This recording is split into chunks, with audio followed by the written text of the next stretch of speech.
I've got the wonderful Hannah Keartland with me today. Thank you very much for joining us. And so I'm just going to introduce you a little bit to why Hannah's here and what we're going to be talking about. So we're going to be talking about communicating impact. And the reason that we're going to be talking about that is because, of course, all year round, we've been helping our customers do exactly that. So let me introduce you to what Hannah's been doing. She started life in the consulting world and working for Merrill Lynch and I believe Arthur Andersen and Deloitte for all of the... And I look at Hannah now and she does not look like somebody who I think would have worked in those environments. But she moved her career into helping to communicate impact with people like Innocent and Emerge Poverty Free and Cancer Research, and has more recently become an outsourced Chief Impact Officer. And that is exactly the person that I want to interview today, because I want to talk about how do we communicate impact. And so now she's on a mission to help organisations put social and environmental impact at the core of their businesses. So welcome to you, Hannah. Thank you. And thanks for joining us. And let's start off by asking, can you just tell us what we mean by impact? Yeah, so every single thing that we say, everything we do, every decision we make has an impact. So, for example, how I chose to travel here today, what I've chosen to have for lunch, where that lunch came from, the tone of voice I'm using now, what words I'm choosing to say, all of those things are having an impact on people. So what I choose to say now is having an impact on everyone in the room, what you're thinking of me, the opinions you're forming, what you're learning. How I chose to travel here today, that has positive and negative impacts on people, on the environment. Constantly, everything we do is having impacts all over the place. And you can measure those impacts, they're tangible. And that's why I personally talk about impact rather than sustainability, because it's something you can really hold on to. And you can say, well, okay, if I do this, what's going to be the impact of that? What's going to be the impact on people? What's going to be the impact on the environment? The positive impacts, the negative impacts, and let me understand what that is. And then I can compare two different options and compare the impact of those. Absolutely. And I'm going to move quite quickly on to Hannah's handbag. Because not only is there lots of things in Hannah's handbag, I know that, but Hannah's told me a really interesting story about this handbag and also about impact business models. And I think it'd be really interesting to hear a bit more about that. Yeah, so this handbag here is made by a business called Elvis and Cressy. And that business was set up with the objective of diverting waste from landfill. So they had a look at all the waste that was going to landfill and how they could use that to make products that people would buy. And they tried out various things, and they started off making belts. And they were making belts from disused fire hose. And the base and the handles of this bag are made from disused fire hose. And it's a great material, and it's really like a material that was already being used in the fashion industry, but it isn't going to biodegrade. There was loads of it. It gets to the end of its useful life. It was going to landfill. It's not going to biodegrade when it gets there, but it can still be incredibly useful. So they started making belts, and they now make bags and wallets and all sorts of things. And this bag is actually made from leather offcuts that they've woven together. So they've taken those leather offcuts and they've woven them into a sort of size that can then be turned into something useful. And it's got its fire hose handles and base, and then it's also got decommissioned parachute silk inside it. But also, it's not... So I mean, they're doing a huge amount to divert waste from landfill, but they're also really focused on the people side of their business. So they make sure that every single person within their supply chain is paid a good wage and is treated really fairly. And for that reason, they don't ever hold sales. And they've got a brilliant blog on their website about why they don't ever put anything on sale, why they won't join in with things like Black Friday, because they price the bags and all of their other products, they price them fairly, they're paying people a fair wage, they haven't got a massive profit margin because they're doing the right thing throughout their supply chain. And they donate half their profits to charity. Nice. So, for example, all the profits that are related to products made from fire hose go to a charity that supports firefighters and their families and former firefighters. And brilliant. It's just, this good is kind of integrated into everything they do. And what I loved about that story as well was that the starting point of that business was not let's make handbags or belts. The starting point of that business, which I think is a really interesting concept, and I think you call it a business impact model, was let's reduce what's going to landfill. And I believe that they had a perception that the landfill would be full of nappies and plastic bags and things like that, and actually were quite surprised by the industrial waste and things like fire hoses, because I'm sure many of us today we're not thinking, well, landfills are full of fire hoses. But when you go and hang out at the landfill, which is what I believe they did, they realised that there were all these other materials that were being, buried and, like you say, not going to biodegrade. So their impact started by a problem that they wanted to solve rather than a product they wanted to make. Absolutely. And I think that's really key, because then their whole reason for existing is tackling that problem, not making money from selling handbags. The fact that they discovered that they could make products like this from it, and it was a useful material, was sort of that was where they ended up. But their actual objective was reducing waste, and they knew that to do that they had to create something useful. I've heard the founder speak, and she said, they tried various other things before they landed on belts and handbags. They weren't, they definitely weren't looking to create a luxury fashion business. Yeah, but obviously they've made a big impact in that. So let's talk about how we communicate that impact, and where do we start? So there are many organisations that maybe have a huge impact that they're making, or maybe they are creating products and services. They could be a services industry or whatever, and maybe they're doing some really good stuff. But how do they start communicating it? Because we all get nervous these days about the idea that we might be corporate washing, greenwashing, etc. I'll touch on the greenwashing bit in due course. For me, it's thinking about what story you want to tell. And for me, that starts with what's that difference you want to make? What's the meaningful impact you want to have? What's the dent you want to make on the world? And start with that kind of big vision piece. What's that vision that you've got for the difference you want to make as a business? And then how are you going to do that? And that might start off quite small. When you're in your early days, you might be doing some relatively small things towards that vision. That's okay. What's that strategy? What's that plan? How have you been doing against that? And then how have you measured that? There's then a really interesting piece around learnings. What hasn't worked? What didn't work as you expected it to do? What were the unintended consequences? And that's the bit that for me links in with greenwashing, because so many organisations, so many business leaders, even just within society, we're not very good at being humble and talking about the things that didn't work and the mistakes we made. And we have to, because there's not a blueprint for this. We're solving big problems here. No one's done it before. We're innovating, and it's not going to work all the time. And we have to be open and honest about that. And we have to be okay with saying, we tried all this stuff, and this worked really well. This didn't work at all, but this is what we learned from it. And this stuff in the middle kind of worked a bit, but we could do it better. And therefore, that's the impact that's going to then have on our strategy and our plans for next year. And this is now what we're going to do next year. So you've got that story. And I have a model I like to use, which I call the impact flywheel. So you've got your vision at the middle, and then you've got a circle going around the outside. And you've got your strategy and your plan. You then deliver it, you measure it, you learn from it. You evolve your strategy and your plan, and then you just keep going round and round and round, and you get that flywheel moving, and then you're building up your impact faster and faster and faster.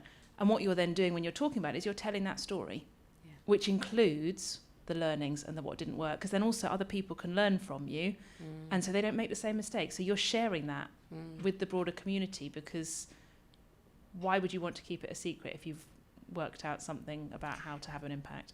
And I think what's really interesting here, and I feel for large corporate organisations when they are trying to tell that story, and failure is one of those things that's difficult to communicate, isn't it? Because it's as if we were stupid and we didn't get it right. But actually, it's not failure, is it? It's a step towards success, and it's a journey that we're on. And perhaps when we're telling that story in the beginning, we need to be more humble then and say, we don't know if this is going to work, but we're going to try these things. And then when we have the the sort of hindsight, we can say, well, we tried that, but it didn't work. You know, this company here might not have known whether these handbags were going to be solid enough, or whether they would actually fall apart, or whether that material would be the right material to make handbags. So I suppose we need to be, like you say, humble in the beginning, to make sure that we're not setting ourselves up for a difficult story to tell later on.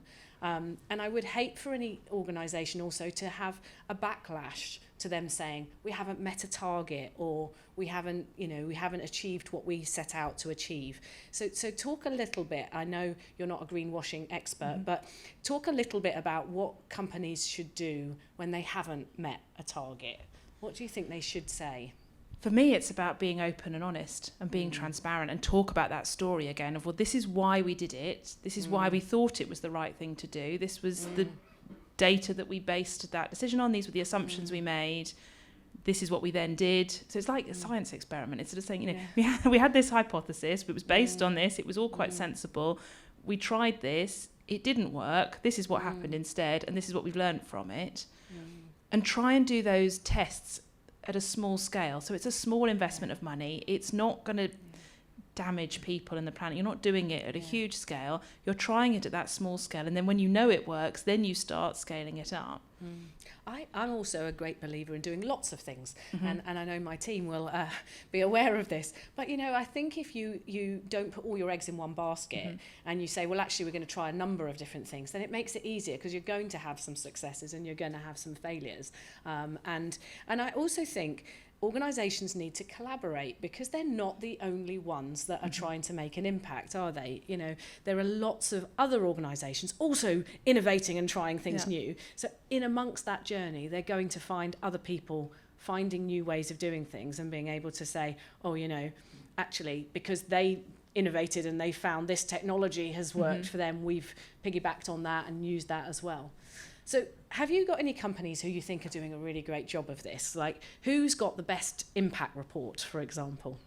Can I answer a different question? Yes. Just in response to what you were saying before, because I was just thinking as you were talking about the need for a different type of leadership, because you've talked about humility and talked about collaboration, and it's a shift in leadership we need, because I think, you know, yes, historically, if somebody makes a mistake, they do get called out and told, whoa, you should have known it was right.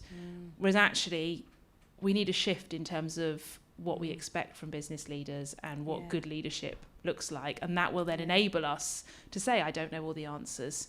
And it's a very different type of leadership, but it's also a different way that we then hold leaders to account. Yeah. I totally agree. I think as we're moving into this kind of kindness economy, we do need to be just, you know, cognizant that we're all human beings. And, you know, somebody in a very technical, large organisation is going to have lots of expertise and lots of innovators and engineers and technicians in that business. It's very unlikely that the leader of that organisation is going to have that knowledge.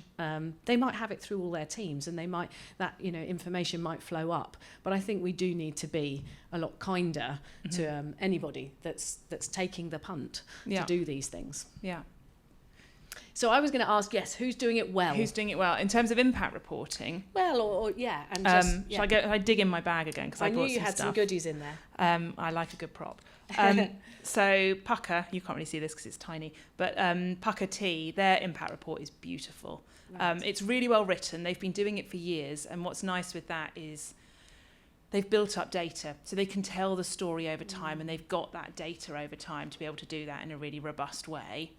Whereas when a business is starting out on their impact report, it's not going to be as good, because you've not got that whole track record. You can't talk back and say, well, in this year we did this and we learned, and this is how we've evolved, and this is how our data evolves over time. Pucker's been doing it for ages, so they've got that whole evolution and that data. They follow that whole approach in terms of what are we trying to achieve, you know, what's our big vision. They've got a really clear big vision. They've got a clear strategy for how they'll do that. They are open and honest. They're doing a lot of collaboration. They're sharing learnings externally.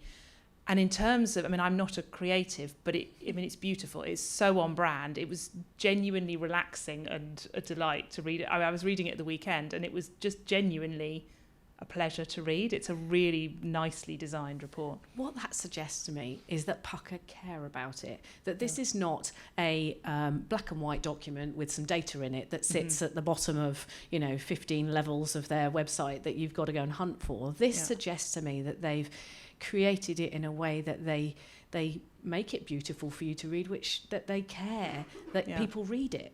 And maybe that's one of the first rules of an impact report. It needs to be designed in a way that you really want people to read that story. It's an important story to tell.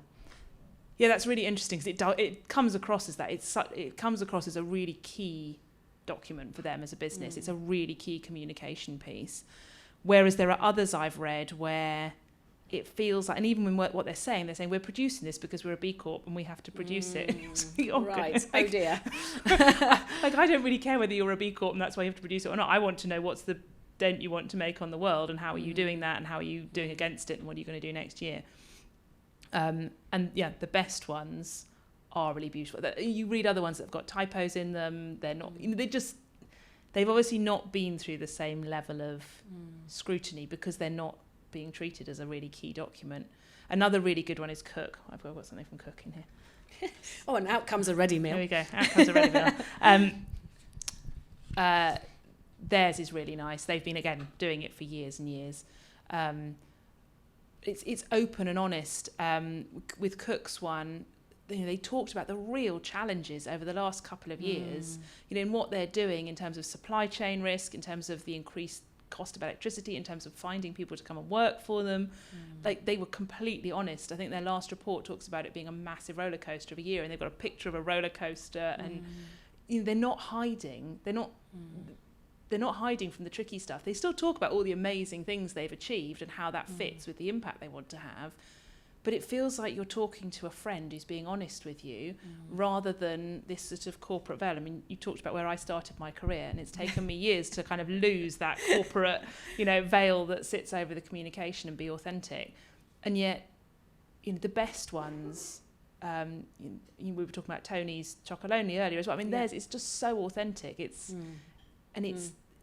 It's then really enjoyable to read, because you feel like they're sharing what's actually gone on with you, rather than trying to create some sort of glossy corporate piece of communication. And it stands to reason, when we believe, when someone's authentic, even when we're just talking to each other, we build up that trust very quickly. And I think organisations and leaders alike are all really after that critical trust factor, so that they can build up, loyal customers and things like that. And I think this is obviously an opportunity to have a very honest, authentic conversation about a story. And I love the idea of a roller coaster image, because I think, my goodness, which business has not been on a roller coaster for the last couple of years? And I doubt that'll change, because we've got economic turbulence coming, we've got all sorts of other things going on in the world. And as we innovate, we create change, and therefore we're going to create all sorts of other turbulence as well. So those roller coaster stories. So I guess what I'm hearing here, authentic and honest, humble's a good word. I love the idea that we get better at these impact reports as we go through, because we build up data. But I think that's also a trust factor, because it's a consistency that says we've been headed in this direction for a long time. Look at all the data we're building up. But you also touched on that famous word B Corp, and obviously we've become one this year, which we're greatly proud of. But we see that very much as our floor, not our ceiling. We also don't see it as a badge of honour. We see it more of a recognition for what's been in our DNA for a long time.